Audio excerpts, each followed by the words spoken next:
行行出狀元。Hello，各位同學，大家好啊！今日咧想同大家講一講今日嘅新聞，就係咧《星島日報》講15歲有個資優生咧就獲浸大體育系取錄咗。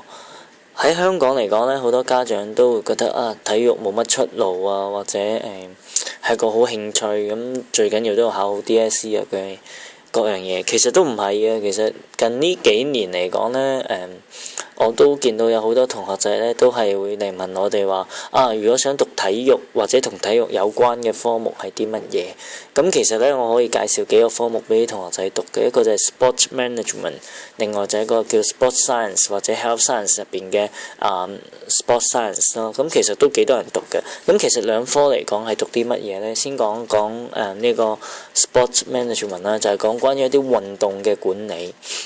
咁譬如你係一個球隊啊，咁你例如曼聯啊，咁你點樣去管理曼聯呢支球隊呢？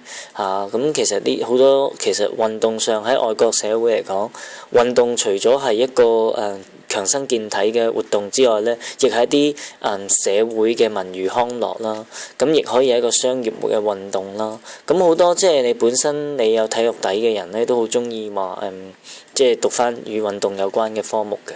咁如果所以喺外國咧，好多人咧就係話啊，我中意踢波又識踢波，但係可能自己唔係一個運動員嚟講咧，佢唔介意㗎，佢咪照樣去讀一個 sport management，照樣成為即係同運動呢個行業有關嘅人才咯，照樣係好多人要嘅。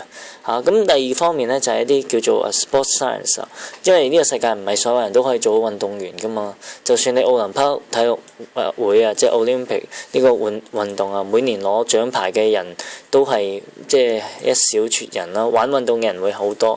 咁所以咧，另外有 sports science 入邊咧就係一班人咧就係讀關於與同運動有關嘅科學，例如點樣令到啲肌肉會爆炸力勁啲啊，嗰樣嘢。咁呢啲都有啊。香港我知道體院咧都會有呢一方面嘅咁樣嘅治療啦，或者一啲叫 sport science 嘅人才啦。咁所以如果各位同學仔，如果你有興趣嘅話咧，可以同我哋 AVG 國際教育集團講講。咁咧將你即係真係想讀嘅科目咧，就同我哋講。其實咧真係行行出狀元，唔需要擔心話讀體育呢科就冇得撈嘅，就唔會嘅。香港都係一個好嘅社會，都可以接受好多唔同嘅新事物。